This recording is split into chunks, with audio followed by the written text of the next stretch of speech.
नमस्कार. ललितास रेसिपी चॅनलमध्ये तुमचं खूप खूप मनापासून स्वागत आहे. आज आपण बटाट्याची पराठे बनवणार आहोत. तर आपण हे पराठे न फुटता असे छान कुरकुरीत पराठे कसे बनवायचे आणि मऊ लुसलुशीत आणि टम्म फुगणारे पराठे कसे बनवायचे ते बघणार आहोत. तर व्हिडिओ शेवटपर्यंत बघा. तर चला मग रेसिपीला सुरुवात करूया. सर्वात आधी मी इथं मध्यम आकाराचे 4 बटाटे घेतलेले आहे. अर्धा किलोपेक्षा थोडे जास्त आहे.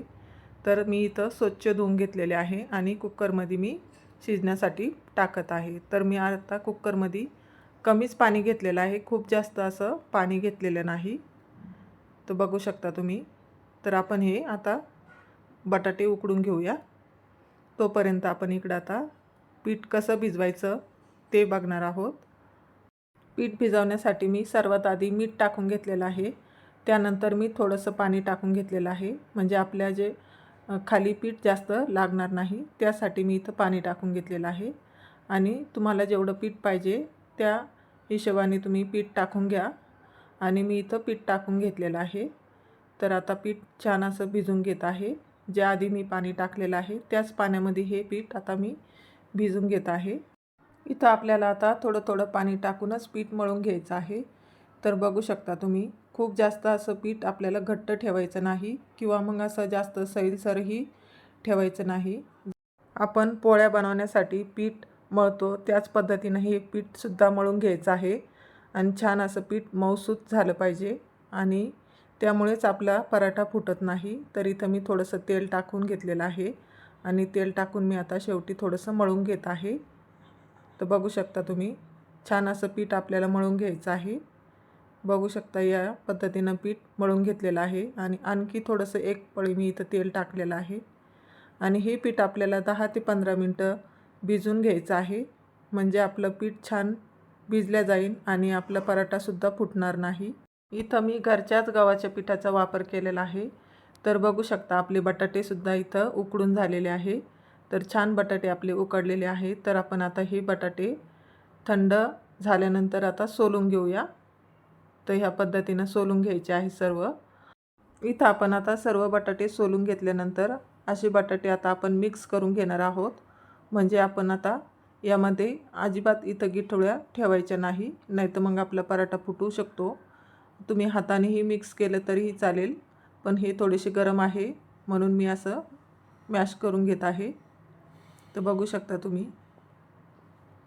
त्यानंतर आपण आता मसाला तयार करून घेऊया. तर मी इथं उभी मिरची कापून त्यानंतर अशी आडवी कापत आहे आणि एकदम अशी बारीक कापून घेणार आहे, म्हणजे आपला पराठा अजिबात फुटला नाही पाहिजे. त्यासाठी आपण इथं कांदासुद्धा बारीकच कापून घेणार आहोत. तर बघू शकता तुम्ही, या पद्धतीनं मी इथं कांदा कापून घेतलेला आहे. छान असं बारीक कापून घेतल्यानंतर आपल्या पराठा अजिबात फुटत नाही. आतापर्यंत तुम्ही माझ्या चॅनलला सबस्क्राईब केले नसेल तर सबस्क्राईब करून घ्या. इथं मध्यम आकाराचे मी 2 कांदे घेतलेले आहे. आणि तुम्हाला जर जास्त कांदा आवडत नसेल तर 1 कांदा टाकला तरीही चालेल. तर इथं मी आता दोन्ही कांदे कापून घेत आहे. आणि मी इथं आता कोथिंबीरसुद्धा कापून घेतलेली आहे. बघू शकता ह्या पद्धतीनं कट करून घेतलेले आहे. तर कोथिंबीरसुद्धा मी छान बारीक कापून घेतलेली आहे. आणि इथं कढीपत्ता आहे तो सुकलेला आहे, त्यामुळे मी आता हा कढीपत्तासुद्धा असा चुरून टाकणार आहे. तर इथं मी आता 1 चम्मच धने पावडर घेतलेली आहे आणि अर्धा चम्मच मी इथं आमचूर पावडर घेतलेला आहे. आणि त्यानंतर मी इथं 1 चम्मच लाल मिरची पावडर घेतलेली आहे आणि चवीनुसार आपल्याला इथं मीठ घ्यायचं आहे. त्यानंतर आता मी कट केलेले कांदा, मिरची आणि कोथिंबीर, कढीपत्तासुद्धा मी इथं टाकून घेत आहे. आणि आपल्याला थोडासा इथं ओवा घ्यायचा आहे, तोसुद्धा हातावर क्रश करून मी टाकून घेत आहे. आता मी हे मिश्रण हातानेच मिक्स करून घेत आहे. तर सर्व हे मिश्रण असं हाताने मिक्स करून घ्यायचं आहे. तर बघू शकता तुम्ही, छान या पद्धतीनंच मिक्स करून घ्यायचं आहे. आमचूर पावडर टाकल्यामुळे आपल्या सारणाला खूप छान चव येते. तर एकदा नक्की टाकून बघा तुम्ही. तर त्यानंतर आपण आता पराठ्याला सुरुवात करूया. तर त्याआधी पीठ बघूया, किती छान आपलं पीठ भिजलेलं आहे. तर बघू शकता तुम्ही, छान असं 10 ते 15 मिनटात छान पीठ मऊ भिजलेलं आहे. तर ह्याच पद्धतीनं आपल्याला पराठ्यासाठी पीठ पाहिजे, म्हणजे आपला पराठा अजिबात फुटत नाही. इथं आपण आता मध्यम आकाराचा हुंडा घेतलेला आहे आणि तो पिठामध्ये असा मिक्स करून घ्यायचा आहे आणि आपण जशी पुरी लाटतो त्याच पद्धतीनं इथं लाटून घ्यायचं आहे. तर बघू शकता तुम्ही, इथं आपण चारही साईडचे थोडे थोडे कोन असे लांबून घेणार आहोत आणि आपण आता इथं बटाट्याचं सारण इथं टाकून घेणार आहे. थोडंसं हलकं असं दाबून घ्यायचं आहे आणि हे चारही बाजूने आपल्याला असं फोल्ड करून घ्यायचं आहे. या पद्धतीनं तुम्ही एकदा पराठा बनवून बघा, अजिबात हा पराठा फुटत नाही आणि छान टम्म फुगलेला जातो. तर आपण आता इथं हलकंसं हाताने असं दाबून घेतलेलं आहे. त्यानंतर हलक्या हातानेच आपल्याला हे लाटत राहायचं आहे. तर छान पराठा आपला आता बघू शकता किती छान सारण असं दिसत आहे. तर या पद्धतीनंच आपण आता पराठे बनवून घेणार आहोत.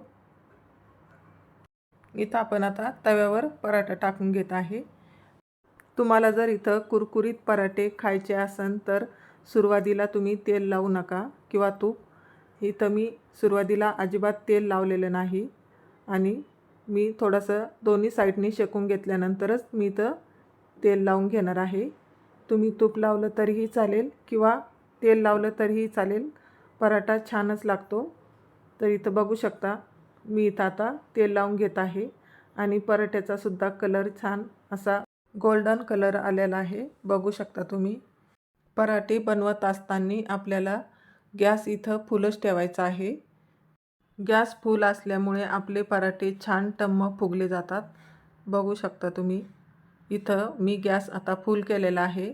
सुरुवातीला गॅस कमी होता, तर फुल गॅसवरच हे पराठे आपल्याला बनवून घ्यायचे आहे आणि छान आपले असे कुरकुरीत पराठे बनले जातात आणि टम्मही फुगतात.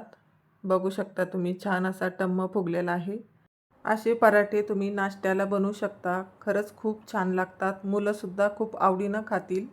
या पद्धतीनं पराठे बनवून बघा. खूप सोप्या पद्धतीने आणि खूप कमी साहित्यामध्ये घरच्या घरी हॉटेलसारखा पराठा कसा बनवायचा ते तुम्हाला इथं मी दाखवलेला आहे. हॉटेलपेक्षाही भारी हा पराठा घरच्या घरी खूप छान बनवला जातो. इथं आपण आता सर्व पराठे याच पद्धतीनं बनवून घेणार आहोत. तर बघू शकता तुम्ही, इथं मी सर्व पराठे बनवून घेतलेले आहे आणि त्यासाठी मी इथं सॉस घेतलेला आहे. दही सोबतसुद्धा खाऊ शकता. पराठ्याची रेसिपी कशी वाटली कमेंटमध्ये नक्की सांगा. व्हिडिओला लाईक करा. चॅनलवर नवीन असाल तर सबस्क्राईब करा. पुन्हा अशाच नवीन नवीन रेसिपीसोबत पुन्हा भेटूया. व्हिडिओ शेवटपर्यंत बघितल्याबद्दल धन्यवाद.